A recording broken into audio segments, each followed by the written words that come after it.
சில அரசியல்வாதிகள் வேணும்னே நீங்கள் ஒரு பிம்பத்தை உருவாக்கிட்டு இருக்கீங்க. அப்படிப்பட்டவர் இல்லை விஜய் சார், சரிங்களா? தயவு செஞ்சு அந்த மாதிரி போலியான ஒரு விஷயத்த வெளியில் கொண்டு வராதிங்க. விஜய் சார் போனது ஒரு வளகாப்பு நிகழ்ச்சிக்காக தான் போனது. ஒருவேளை திரிஷா அவர்களும் போயிருக்கலாம், ஏன்னா அவங்களும் நடிகை என்பதனால் சினிமா குடும்பத்தை சேர்ந்தவர்கள் அவங்களும் கூட போயிருக்கலாம். ஆனால் நீங்கள் கண் கூட பார்த்தீங்களா? அவங்க 2 பேரும் ஃப்ளைட்டில் எதுவும் பக்கத்தில் உட்காந்தாங்களா? ஹோட்டல் ரூம் பக்கத்து ரூம் எதுவும் போட்டிருந்தாங்களா? சொல்லுங்கள். வளைகாப்புக்கு போயிட்டு அந்த மஞ்சள் பூசுவாங்கல்ல, கையில் வளையல் போடுவாங்கல்ல, அப்போ 2 பேரும் இந்த பக்கம் திரிஷா அவர்களும் இந்த கையில் விஜய் சாரும் வளையல் போட்டது நீங்கள் எதோ பார்த்தீங்களா? எதுக்காக இப்படி தவறான ஒரு விஷயத்த இது பண்ணீங்க? தயவு செஞ்சு சினிமாக்காரங்களை வாழ விடுங்க. விஜய் சாருக்கு நீங்கள் ஓட்டு போடுறீங்களோ இல்லையோ, தயவு செஞ்சு அவங்க குடும்பத்துக்கு வேட்டு போடாமல் இருங்க. ஓகே. ரவுடி தாத்தா அந்த படத்தோட பூஜை முதன்மை கதாபாத்திரத்தில் தயாரித்து அவரே நடிக்கிறாரு லட்சுமணன் சார். அவருக்கு என் மனமார்ந்த வாழ்த்துக்கள். படத்தோட பேர் தான் ரவுடி தாத்தா. ஆனால் இவர் வந்து அன்பான தாத்தா, பண்பான தாத்தா, பாசமான தாத்தா, இப்படி எல்லாருக்குமே பிடிச்ச தாத்தா. பொதுவாகவே உங்களுக்கு தெரியும், குழந்தைகளுக்கு தாத்தா அப்படின்னாலே ரொம்ப பிடிக்கும். இப்போ நிறையா பேர் வீட்டில் பார்த்துருப்பீங்க, காலையில் ஸ்கூலில் கூட்டிகிட்டு போய் விடுறது அப்பாவோ இல்லை அம்மாவோ தான் போய் பசங்களை ஸ்கூலில் போய் விட்டுட்டு வருவாங்க. ஆனால் ஸ்கூலு முடிஞ்சதுக்கப்புறம் கூட்டிகிட்டு வர்றது இல்லை. நான் பேசவா, நீங்கள் அவங்க கூட பேசிட்டு உங்களை பற்றி பெருமையாக பேசிகிட்டு இருக்கேன். ஓடி ஓடி ஒளிராம. ஓ அப்படியா? அம்மா நல்லா இருக்கீங்களா? ஸ்கூலுக்கு போயிட்டு வர குழந்தைகளை கூட்டிகிட்டு வர்றது தாத்தா தான் போய் கூட்டிகிட்டு வருவார். இது என் வீட்லேயும் நடக்கிறது தான். அப்படி தாத்தாக்கெல்லாம் பெருமை சேர்க்கிறவர் தான் இந்த லக்ஷ்மணன் தாத்தா. இவருக்கு என் மனமார்ந்த வாழ்த்துக்கள். அதே மாதிரி படத்தின் இயக்குனர் ராகுல் அபிஷேக் அவர்கள், அவருக்கும் என் மனமார்ந்த வாழ்த்துக்கள். ஏன்னா இவர் வந்து 2 நாளைக்கு முன்னாடி கதை சொல்ல வரும்போது எனக்கே ரொம்ப ஒரு அபூர்வமாக தான் இருந்தது. இந்த காலகட்டத்திற்கு ஏற்ற மாதிரி ஒரு ஸ்கிரிப்டு, அதுலேயும் கூல் சுரேஷ் ஒரு கதாநாயகனாக நடிக்கும் அளவுக்கு இந்த ரவுடி தாத்தா அப்படின்ற ஒரு கதாபாத்திரத்தை கொடுத்துருக்காரு. அவருக்கு என் மனமார்ந்த வாழ்த்துக்கள். சும்மா மட்டும் கூல் சுரேஷை கொடுக்கல, கூல் சுரேஷுக்கு ஒரு ஜோடி, அது அஸ்மிதா ப்ளீஸ் கம். அஸ்மிதா இவங்கள தான் எனக்கு ஜோடியாக கொடுத்துருக்கேன். இவங்கள உங்களுக்கு தெரியும், மஸ்காரா போட்டு மயக்கிறியே அப்படின்னு மயக்கிறவங்க. ஸோ இவங்க எனக்கு ஜோடியாக நடிக்கிறதுக்கு சம்மதிச்சதுக்கு மிக்க நன்றி. நீங்கள் மிஸ் ஆகிருந்தீங்கனாக்கா நான் ஹாலிவுட்டு பாலிவுட்லேருந்து இறக்குறதா இருந்தாலும் நீங்கள் வந்து எனக்கு ரொம்ப ரொம்ப சந்தோஷம். ஏன்னா நல்ல ஒரு கோஆப்ரேட் பண்ணுற நடிகை இவங்களுக்கு மனமார்ந்த வாழ்த்துக்கள். மற்றும் இதில் பல நட்சத்திரங்கள், டைரக்டர் பேரரசு சார் இதில் நடிக்கிறாங்க, கஞ்சா கருப்பு அவர்கள் நடிக்கிறாங்க, பவர் ஸ்டார் அவர்கள் நடிக்கிறாங்க, அப்புறம் கஸ்தூரி ராஜா சார் நடிக்கிறாங்க. இப்படி பல நட்சத்திர பட்டாளங்கள் எல்லாமே ஜனரஞ்சகமான இந்த ரவுடி பேபி படத்துக்கு தேவையான அனைத்தும் இந்த ரவுடி தாத்தா இந்த ரவுடி தாத்தா மிகப்பெரிய வெற்றியடையும். அதற்கு என் மனமார்ந்த வாழ்த்துக்கள். அது மட்டுமல்ல, இப்போது பேசும்போது விஜய் முரளி சார் சொன்னாங்க, சினிமாவுக்காக ப்ரமோஷனுக்காக நடிப்பதையும் தாண்டி அந்த ப்ரொடியூசருக்கும் டைரக்டருக்கும் பயங்கரமாக உழைச்சிட்ருக்காரு அப்படின்னு சொன்னாங்க. அந்த பிஆர் விஜய் முரளி சாருக்கு என் மனமார்ந்த நன்றியை தெரிவித்துக் கொள்கிறேன். ஏன்னா இதெல்லாம் வந்து அவரோட மனசுலேருந்து வந்திருக்கிற வார்த்தைகள். அதை பார்க்கும்போது எனக்கு வந்து அவ்வளோ சந்தோஷமாக இருந்துச்சு. அது உண்மைதாங்க. இப்போது நான் 13 படம் நடிக்கிறேன், 13 படம், அதில் 6 படம் நான் ஹீரோவாக நடிக்கிறேன். ஸோ இந்த பெருமைகள் எல்லாமே இந்த மாதிரி Vijay Murali sir, glamour Sathya sir, இவங்களுக்கு தான் இந்த பெருமைகள் எல்லாமே போய் சேரும். இன்னொரு விஷயம் என்னென்னா, நிறையா இயக்குநர்கள் தயாரிப்பாளர்களுக்கு தெரிஞ்சிருச்சு. ஏன்னா 5 கோடி 6 கோடி கொடுத்து ஒரு ஹீரோவை புக் பண்ணி அந்த ஹீரோ வந்து ஷூட்டிங்க்கு சரியாக வரதில்லை, டேட்டு சரியாக கொடுக்கறதில்ல, படத்தோட ப்ரமோஷனுக்கு வரதில்லை, ஆடியோ ரிலீஸுக்கு வரதில்லை, தேட்டர் விசிட்டுக்கு வரதில்லை. இது எல்லாமே டைரக்டருக்கும் ப்ரொடியூசருக்கும் இப்போ எல்லாருக்கும் தெரிஞ்சு போச்சு. அதனால் இவங்களெல்லாம் பயன்படுத்துறதுக்கு பதிலாக கூல் சுரேஷ் என்பவர் இன்றைக்கி நாடறிஞ்ச ஒரு நடிகராக இருக்கார், ஒரு பப்ளிசிட்டியில் சிறந்து விளங்குறாரு. அவர் ப்ரொடியூசரால் முடிஞ்ச சம்பளம் வாங்குறாரு. இது எல்லாமே நம்மளுடைய படத்திற்கு ஒரு சப்போர்ட்டாக இருக்குது அப்படின்ற ஒரு நோக்கம் வந்து எல்லா இயக்குநர்களுக்கும் தயாரிப்பாளரும் தெரிஞ்சிருச்சு. அதனால் இப்போ நான் நிறையா படங்கள் பண்ணுறேன். இந்த நேரத்தில் சோஷியல் மீடியாவில் உள்ள அனைத்து நண்பர்களுக்கும் ப்ரெஸ் மீடியா பீப்புள் அனைவருக்கும் என் மனமார்ந்த நன்றி.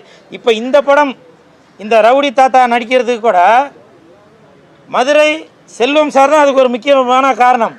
ஏன்னா அவர் கூட இந்த வார்த்தை தான் சொல்லியிருக்காரு, நான் கேள்விப்பட்டேன். ஏன்னா நீங்கள் அவங்க இவங்களாம் நடிக்க வைக்கிறதுக்கு கூல் சுரேஷ் இன்னைக்கு சினிமாவுக்காக உடல் பொருள் ஆவி அனைத்தையும் கொடுத்துட்ருக்காரு. அவரை பயன்படுத்தலாமே.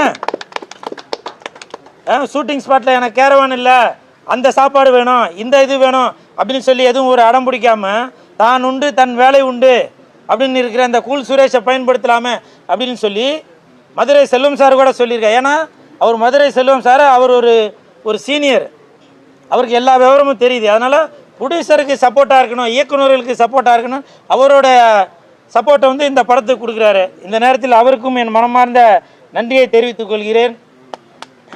அப்புறம் நேற்று மன்சூர் அலிகான் அண்ணன் அவர் வீட்டுக்கு போயிருந்தேன். அவர் அழைத்ததால் தான் போயிருந்தேன், நானே போல. அவர் என்னை அழைத்து இந்த மாதிரி ரம்ஜானுக்கு விருந்து குழு, நீ ஏற்கனவே 2-3 வருஷமாக வரல, நீ இந்த தடவை வரணும் அப்படின்னு சொல்லி அவரே எனக்கு கார் அமுச்சு வச்சார், வந்துரு அப்படின்னு. நான் போனேன். போயிட்டு எல்லாருக்கும் சந்தோஷமாக என்னால் முடிஞ்ச அவர் சாப்பாடு போட்டு மன்சூர் அண்ணா எல்லாரையும் சந்தோஷப்படுத்தினார். நானும் கூடமாட இருந்து உதவியாக எல்லாருக்கும் பரிமாறி பல உதவிகள் செய்துட்டு இருந்தேன். ஆனால் கமெண்ட்டில் பார்க்கும்போது நிறையா பேர் ஓசி பிரியாணிக்கு போயிட்டியா அப்படின்னு சொல்லி கேட்டிருந்தீங்க. நான் ஓசி பிரியாணிக்கு அலையிறவன் இல்லைங்க. நீங்கள் அடுத்து இந்த ப்ரெஸ் மீடியா பீப்புள்கிட்ட சொல்கிறேன், அடுத்து நீங்கள் மன்சூர் அலிகான் அண்ணனை சந்திக்கக்கூடிய சூழ்நிலை இருந்தால் அன்றைக்கி கூல் சுரேஷ் சாப்பிட்டாரா அப்படின்னு கேளுங்க. நான் சாப்பிடல. அவர் என்கிட்ட பல தடவை கெஞ்சினார், இல்லை கூலே சாப்பிட்டு போ அப்படின்னாரு. இல்லைண்ணா எனக்கு வேணாண்ணா அப்படின்னு சொன்னேன். என்ன காரணம் தெரியுங்களா? அவர் தன்னால் முடிந்த ஒரு உதவியாக மக்களுக்கு பிரியாணி வழங்கிட்டு வராரு. ரம்ஜானுக்காக மட்டும் இல்லை, எப்போவுமே உதவக்கூடிய குணமுள்ளவர் தான் மன்சூர் அலிகான் அண்ணன். அப்போ நான் ஒரு வார்த்தை சொன்னேன், அண்ணா எனக்கு பிரியாணி வேணாண்ணா, நான் சாப்பிட்ற சாப்பாடா இன்னொருத்தருக்கு கொடுக்கலாண்ணே. ஏன்னா எனக்கு நிறையா இஸ்லாமிய நண்பர்கள் இருக்காங்க. துபாயிலிருந்து கூட அமித் அவர்கள் எனக்கு பிரியாணிலாம் அமுச்சு வச்சாங்க. அப்படி இருக்கும்போது நான் இன்னொருத்தரோட சாப்பாடை சாப்பிட்டு அவருக்கு சாப்பாடு இல்லாமல் போகக்கூடாதுன்ற ஒரு காரணத்துக்காக நான் அவர்கிட்ட அந்த அண்ணன்ட்ட சொல்லிட்டு வந்தேன், மன்சூர்னா எனக்கு வேணாம், நான் சாப்பிட்றதுக்கு வேலை இன்னொருத்தரை சாப்பிட்டுட்டு போட்டோம் அப்படின்னு சொல்லிட்டு வந்தேன். அதனால் தயவு செஞ்சு இந்த ஓசின்னு எல்லாம் கிண்டல் பண்ணிட்டு இருக்காதீங்க, புரியுதுங்களா? இப்போ சொல்கிறேங்க, ஓசி யார்? நீங்கள் தான் ஓசி, நீங்கள் தான் ஓசி.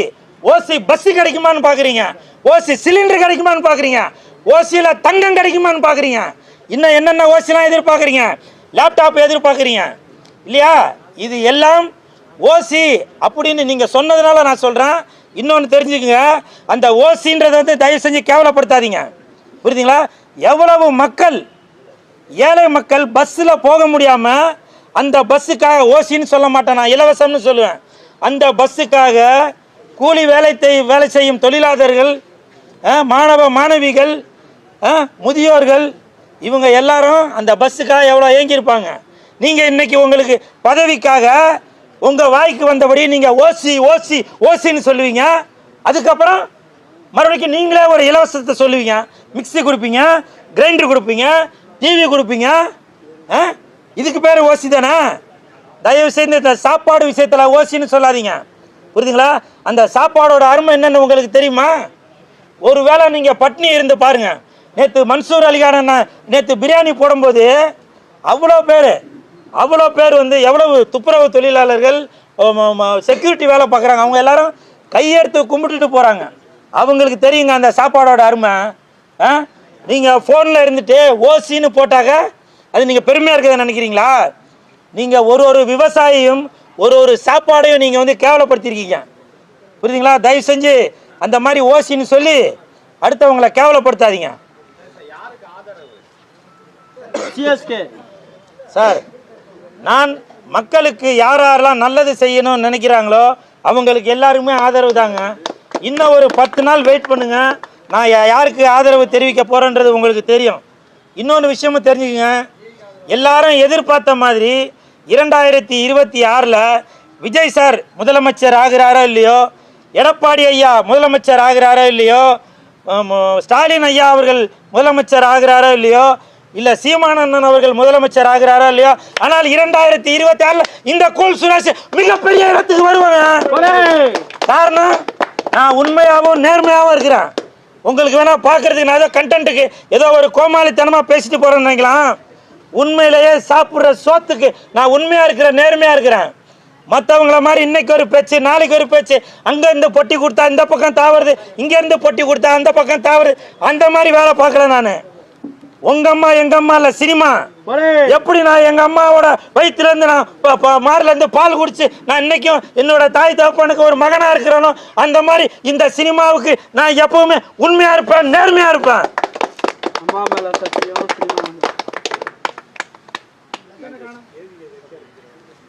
என்ன சார்?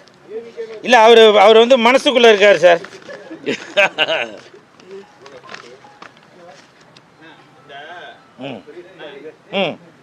சார் சொல்லுங்க, கேக்குது. சார் சார்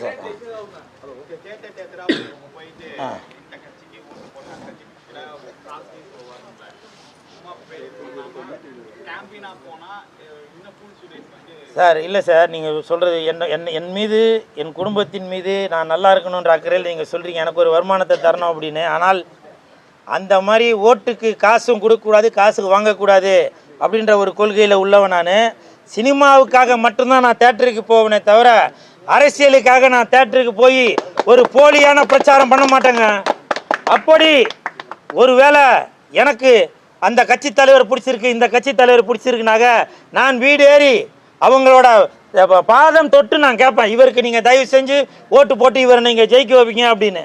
புரியுதுங்களா? ஆனால் நான் தேட்டருக்கு போய் இந்த அரசியலுக்கு ஓட்டு போடுங்க, அந்த அரசியல்வாதிக்கு ஓட்டு போடுங்கன்னு கேட்க மாட்டேன். அதை விட ஒரு கேவலமான ஒரு வேலை எதுவுமே இல்லை.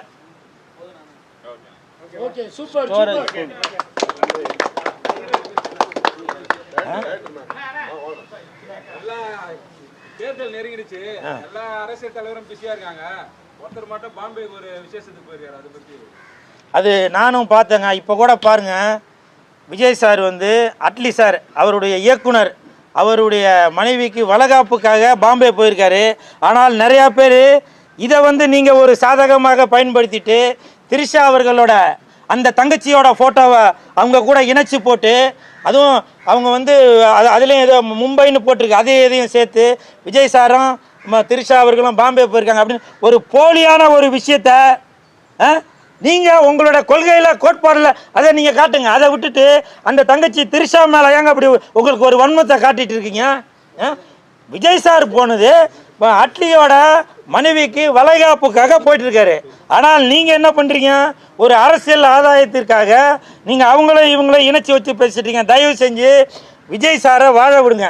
நீங்கள் அரசியலில் விஜய் சாரை முதலமைச்சர் ஆக்குறீங்களோ இல்லையோ, அவருக்குன்னு ஒரு குடும்பம் இருக்குது, புரியுதுங்களா? அந்த குடும்பத்தை தயவு செஞ்சு நீங்கள் சீர்குலைச்சிடாதீங்க.